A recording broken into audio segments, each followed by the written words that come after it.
एक बार फिर से 9th क्लास के हिंदी के चैनल में आप सभी का स्वागत है। जैसा कि हम आपके 9th के क्लास में हम लोग हिंदी का आज जो हमारा जो टॉपिक है वो हिंदी का कविता है जो आपका पूरा हिंदुस्तान मिलेगा, जो केदारनाथ अग्रवाल द्वारा क्या है रचित है। अब हम देखते हैं इस कविता के बारे में। जैसा हम लोग चर्चा कर रहे थे, आपको मैंने जो पहले भी क्लास में इसके बारे में चर्चा किया था कि हाँ इसके जो कविता है उसके ऊपर चर्चा करेंगे। उससे पहले आपके हर एग्ज़ाम में देखेंगे कि कवि परिचय से रिलेटेड कुछ क्वेश्चन आते हैं, तो उन कवि परिचय में क्या क्या चीज़ आपके लिए इम्पोर्टेंट है इस कविता के अंतर्गत। तो देखा जाए तो केदारनाथ अग्रवाल क्या है, केदारनाथ अग्रवाल का अगर जीवन परिचय कहा जाए तो आपको क्या है साधारणतः है चीज़ कि जन्म क्या है कि केदारनाथ अग्रवाल का जन्म कब है 1911 में उत्तर प्रदेश के बांदा जिले के कमसीन गाँव में कहता है कमसीन गाँव में हुआ था। यह पेशे से क्या थे, वकील थे। क्या थे ये पेशे से क्या थे, वकील थे। और पूरा जीवन क्या थे कि यह अपने उत्तर प्रदेश में क्या है कि पूरा जीवन वहीं पे वह रहे भी हैं। कहता है अग्रवाल जी पेशे से वकील थे। इनकी मृत्यु कब हुई थी 2000 में हुई है। इनकी जो प्रमुख रचना है क्या है, इनकी जो प्रमुख रचना है युग की गंगा, नदी के बातें, नींद के बादल, लोक आलोक, फूल नहीं, रंग बोलते हैं, पंख पतवार, हे मेरी तुम, और भी कुछ कुछ रचनाएं जैसे आग का आईना है, आपको मार प्यार की थापे हैं, कहीं केदार खड़ी खड़ी, ये सभी उनकी रचनाएं हैं जो आपको हमेशा एग्जाम में क्या है कि इस सब चीज़ को देखना पड़ेगा।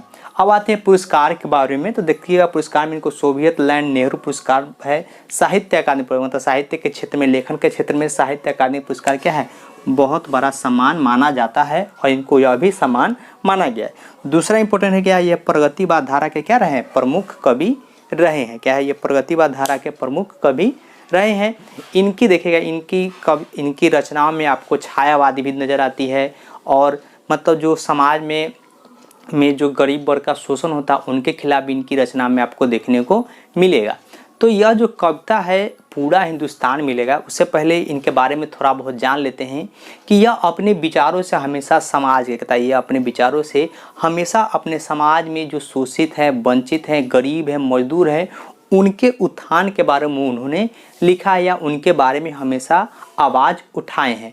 तो यह जो कविता आप देखेंगे पूरा हिंदुस्तान मिलेगा, इसमें भी उन्होंने इन्हीं सब बातों को क्या है प्रमुखता से उठाया है।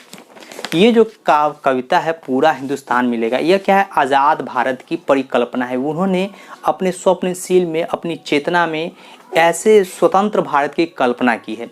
तो आइए चर्चा करते हैं। इसमें कहता है इस जन्म में, इस जीवन में हमको तुमको मान मिलेगा, गीतों की खेती करने को पूरा हिंदुस्तान मिलेगा। अब क्या चीज़ है, कवि कहते हैं कि आज़ाद भारत में क्या है, आज़ाद भारत में जितने भी शोषित हैं, कमज़ोर हैं, किसान हैं, मजदूर हैं, उन सभी को क्या मिलेगा, इज्जत मिलेगा, समानता मिलेगा, प्रतिष्ठा मिलेगा।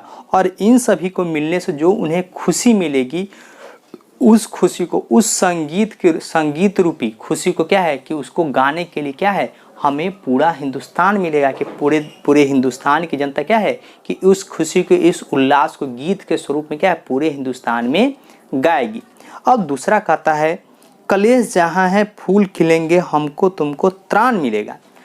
जिनको शोषण किया गया है, जिनको प्रताड़ित किया गया है, उन सभी से क्या है इनको मुक्ति मिलेगा। कि जो इतने भी जो स्वतंत्र भारत, जब हमारा देश स्वतंत्र होगा, स्वतंत्र भारत में जो गरीब तबके के लोग हैं, जिनका शोषण किया गया है, जिनको मतलब मजबूर किया गया है कुछ भी करने के लिए, उनका हनन किया गया है, शोषण किया गया है, उन सभी से, उनको दरिद्रता से, उनको हर चीज़ से क्या है उनको मुक्ति मिलेगा। त्राण मतलब क्या होता है मुक्ति मिलना उनको। तो ये कहता है कि उनको मुक्ति मिलेगा फूलों की खेती करने को। मतलब फूलों की खेती मतलब क्या है कि उनको अच्छे कर्म के लिए, अपना उल्लास बनाए रखने का, अपनी समानता के लिए, मतलब क्या है अपना सब चीज़ पाने के लिए उनको पूरा क्या है हिंदुस्तान मिलेगा। दीप बुझे हैं जिन आँखों के, इन आँखों को ज्ञान मिलेगा। ये पंक्ति इंपॉर्टेंट है। कहता है दीप बुझे हैं जिन आँखों के, इन आँखों को ज्ञान मिलेगा, विद्या की खेती करने को पूरा हिंदुस्तान मिलेगा। अब कहते हैं कि जब हमारा देश के जो गरीब तबके के लोग हैं, जो शोषित है, किसान हैं, मजदूर हैं, भारत की ज़्यादातर आबादी क्या है, जो नीचे तबके के लोग हैं, उनमें क्या है, अशिक्षा है। अशिक्षा क्या होती है कि आप जीवित होते हुए भी क्या होते हैं, आपके आँख होते हुए भी अगर आप अशिक्षित है तो क्या है, आप अंधे हैं। तो वही कवि कहता है कि जिन आँखों को ज्ञान नहीं मिला, मतलब क्या है, ज्ञान रूपी दीप नहीं मिला है, उनको क्या मिलेगा, अब दीप मिलेगा, उनको रोशनी मिलेगा। और शिक्षा के लिए क्या है, जो शिक्षा है उसके लिए पूरा हिंदुस्तान मिलेगा। मतलब पूरा जो शिक्षा का जो अलग है वो पूरे हिंदुस्तान में शिक्षा, मतलब हर, मतलब अमीर गरीब सब आदमी को क्या है, शिक्षा एक समान मिलेगा। तो वो क्या होंगे, पढ़ने लिखने में क्या होंगे, मजबूत होंगे। और वो अपने आप को क्या है, अंधेरा रूपी अज्ञानता से प्रकाश रूपी विद्या की तरफ क्या होंगे, बढ़ेंगे। मैं कहता हूँ फिर कहता हूँ, कभी फिर कह रहे हैं, मैं कहता हूँ फिर कहता हूँ, हमको तुमको प्राण मिलेगा, मोरों सा नर्तन करने के लिए पूरा हिंदुस्तान मिलेगा। अब कभी कहते हैं कि जिन लोगों के पास अगर शोषण है, जो शोषित होते हैं, जो गुलाम थे, वो क्या है कि मतलब जीवित होते हुए क्या है कि वो मरे हुए के समान है। उनको स्वतंत्र भारत में क्या है, स्वतंत्र भारत में उनको क्या मिलेगा, इज्जत है, प्रतिष्ठा है, सम्मान है, वैभव है, यह सब मिलेगा। और इन सब को मिलने से जो खुशी मिलेगी, जो प्रसन्नता मिलेगी, उसको क्या है कि उसको दिखाने के लिए आपको क्या है, पूरा हिंदुस्तान मिलेगा। जिस तरह मोर क्या होता है कि आते जंगलों में जब बादल उमड़ता है तो मोर उसे देखकर क्या होते, खुश होकर पूरी तरह से नाचते, क्या है, पूरी तरह से नाचते हैं। तो उसी तरह से कवि जो है आपके केदारनाथ अग्रवाल है, वह कहते हैं कि जो भारत की जनता है, जो इतने वर्षों से शोषण है, अशिक्षित है, मतलब उनका शोषण हो रहा है, उन्हें स्वतंत्र भारत में, आज़ाद भारत में उनको क्या है, मान मिलेगा। और ऐसा मान मिलेगा कि जिसकी खुशी से वो क्या है, मोरों की तरह नाचने के लिए उन्हें क्या मिलेगा, पूरा हिंदुस्तान मिलेगा।